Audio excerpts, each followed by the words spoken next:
Howdy folks, this is Big Sam.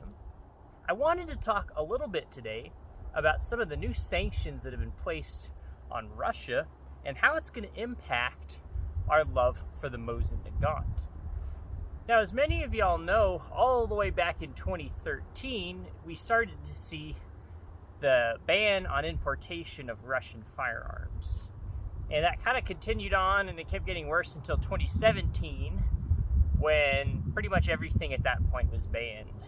And we haven't seen any cool stuff come in as from a firearm standpoint from Russia to the United States here in quite a long time. It's been almost 5 years now. But we've still been able to get some other cool stuff, mainly parts. That's what we're going to talk about here today. So I've had a lot of y'all already ask me some questions about some of these topics. So we're going to try to cover them all here in this video. So what exactly has been impacted by these Russian sanctions? Well, we can no longer really easily get gun parts or optics, things like that, from Russia. So to illustrate this, I've got this PU sniper here that we built from a barrel action last year. And it's got some interesting parts that I specifically got last year that, as of right now, I would not be able to get. So I think this is a pretty good illustration of some of the points we're going to try to make here today. So we're actually going to talk about two countries, mainly, the Ukraine and Russia. So when I was building this rifle, I had to get a sniper bolt. Now, you can get reproductions here in the US fairly easily, but it's not always that easy to find an original sniper bolt for a Mosin. And that's what we have here. This one is what we call a new old stock. It doesn't even have a serial number. So this was sort of kind of like a spare part, essentially. It was never put on a rifle. Some of these are still floating around Eastern Europe, mainly the Ukraine, which is where I got this guy last year. Now, unfortunately, because of the events going on in Ukraine right now, not a lot of stuff's coming out of the Ukraine other than people and refugees fleeing the country. There's a lot of stuff pouring into the Ukraine, unfortunately, by many people, both good and bad. But as far as like exports of goods, hey, there's not a lot to speak of for now, at least. So this sniper bolt for the Ukraine, I couldn't really get. So this is a bit of a pain because another good source of these sniper bolts is actually Russia. And if you go on eBay right now and you look at some of these parts from Russia, if you look under, just scroll down a little bit under like the picture, it'll say in big red letters, does not ship to USA. And that's kind of unfortunate. So a lot of this stuff we're not able to get anymore. So sniper bolts is one big thing, real ones. So unfortunately the prices of these is probably going to go up. Just sort of economics, supply and demand. The supply is certainly going down, but the demand certainly isn't. So it is what it is. Another interesting thing is the scope. All right. And this is really unfortunate. And this is kind of the main thing I want to talk about in this video is these scopes, these PU scopes.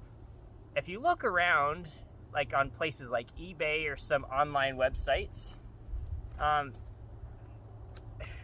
if you try to find a real PU scope, chances are it's going to be in Russia.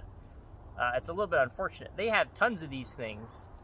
Here in America, these things are not as common. Now, you can get reproductions of these or just straight up Chinese horrible copies that are pretty cheap.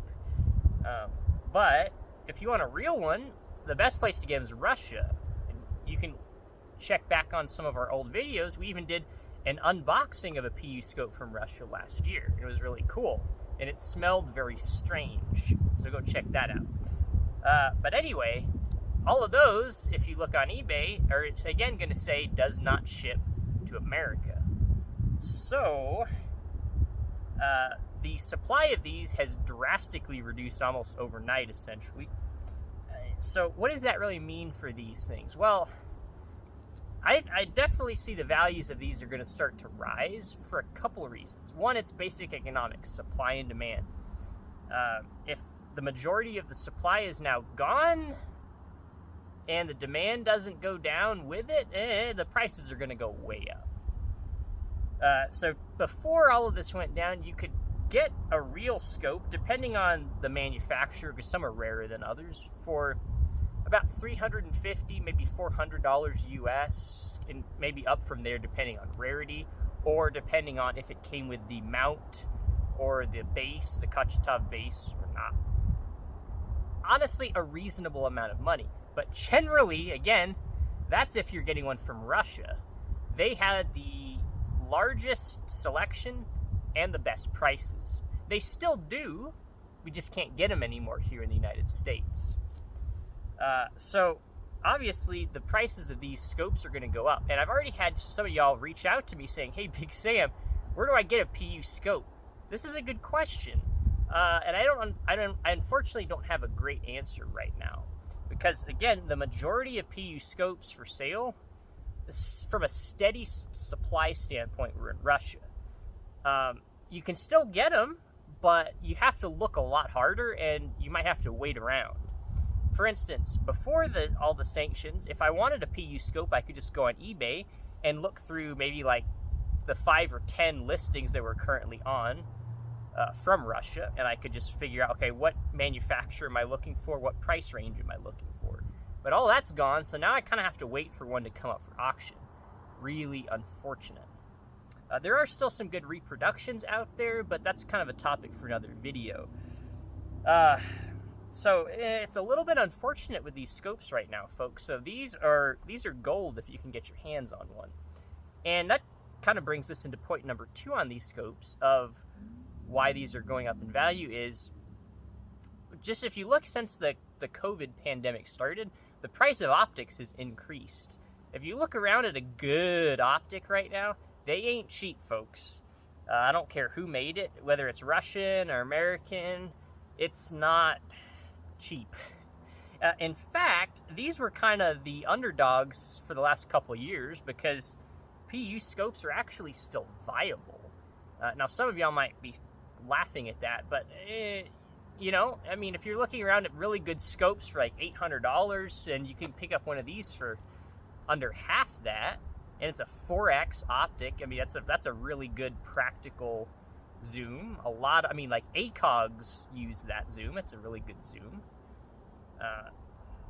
I love these scopes. These are fantastic. But you can actually mount these on other things. You're not necessarily limited to using this on a PU scope, which I think will be an interesting topic for another video. But as y'all may have seen in some pictures, we've actually seen use cases of at least the Russian separatist forces, using rifles that look just like this with a PU scope. These things are going on 80 years old now, and they still work.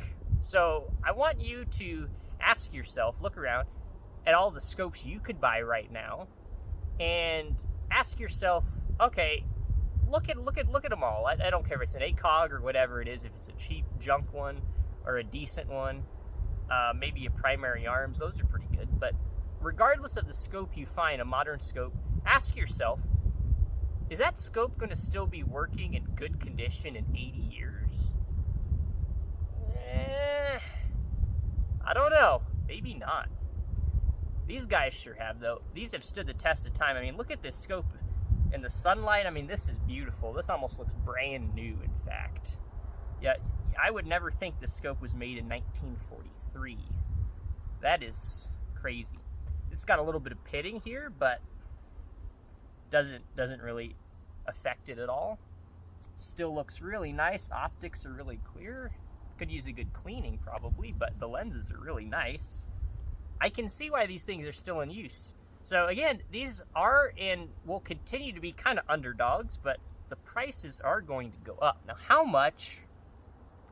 Kind of hard to say, but I wouldn't be surprised if we started seeing the scopes start ticking upwards of $500 or more for just kind of like a common one. Really depends, but are the sanctions going to go away? I hope so. I pray so, but not really expecting them to go away anytime soon. So that kind of leaves us with another question of where are we going to continue to get good Mosin Nagant parts from outside of the U.S.? There's still a couple good options, right? Now, the Ukraine is a wild card. You know, depending on how things go, we may be able to get stuff from the Ukraine again, but I mean, who knows? There could be the warehouses that had these parts still around could all be bombed out by now, or by the time the war is over. So I'd keep my fingers crossed on that one. But regardless of whether that happens or not, it's certain to say that it's going to be more likely that we're going to get stuff from imported from the Ukraine sooner than from Russia at this rate. I'm not too happy about that, but it's just sort of the way the world's going right now. There are some other good countries, though. Primarily in the Baltic region, we have Latvia and Estonia. And now, why these two countries? Well, it's a good question. There's also Finland, except it's weird because I see more Finnish Mosin parts for sale in Estonia than I do in Finland. Not exactly sure why, but why that is. But I could tell you that Estonia is just a little ferry hop over the Baltic Sea from Finland, so it makes sense that there's a lot of commerce there. I could see a lot of Finnish Mosin parts coming to Estonia. It kind of makes sense. So there's going to continue to be a decent supply in Estonia for the time being, at least, depending on how the world is going to go at this rate.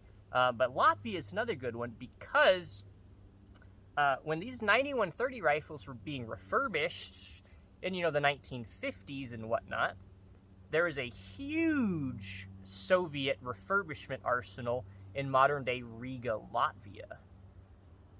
So combine that with the fact that it's also pretty close to Estonia and Finland, and that makes Latvia a pretty decent place for getting Mosin Nagant parts. So we still see some, but honestly, we need to be seeing more Mosin stuff for sale in Latvia. So Latvia, I'm talking to you right now. You need to step up your game because we're counting on you here in America to supply us with some more Mosin Nagant stuff. So please start to get on that, because we really appreciate it.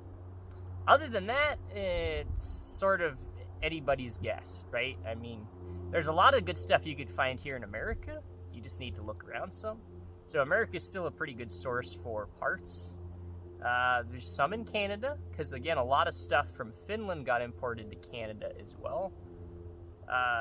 And then, other European countries, Western European countries, there's some, Sweden, there's some Finnish Mosin stuff that gets imported to Sweden and sold in Sweden. So, there's definitely still stuff out there. And I would say the majority of the Mosin Nagant parts for sale are probably haven't been impacted, the slight majority. But again, a large amount of Mosin Nagant parts that previously you could buy, let's say as of like January of this year, were in Russia. A lot of decent prices on surplus stuff. And Ukraine. I got a lot of cool gauges. Y'all may have seen the headspace gauges we use here on the channel. Those are real Mosin headspace gauges used by probably the refurbishment arsenals in the 1940s after the war. Those I got from Ukraine. So a lot of interesting stuff like that. Front sights, extractors. You can get them from other places, but a lot of those were coming from Russia. So again, the prices may start to creep up, folks. We're just going to have to play it by ear and see how things go. But I wouldn't panic too much over it, but I would expect the prices to start going up a little bit. So if you're looking for some Mosin Nagant stuff and you find a good deal on one right now, I'd suggest picking it up because it's not going to get any cheaper. I don't think the prices aren't going to double overnight, so I wouldn't panic, but it's something you need to be aware of and start thinking about if you're interested in starting to get into these rifles. But again, hopefully this is all going to clear up and everything's going to go away and we can get stuff imported again, but we shouldn't bet on it. All right. So thanks for watching, guys. I hope y'all aren't too worried about what's going on. I just leave everything to God and pray about it, and that's all we can do. Don't focus on it too much. Just focus on what we can do, and don't focus on what's out of our control and what we can't do. Let me know if y'all got any prayer requests, and we'll see you next time.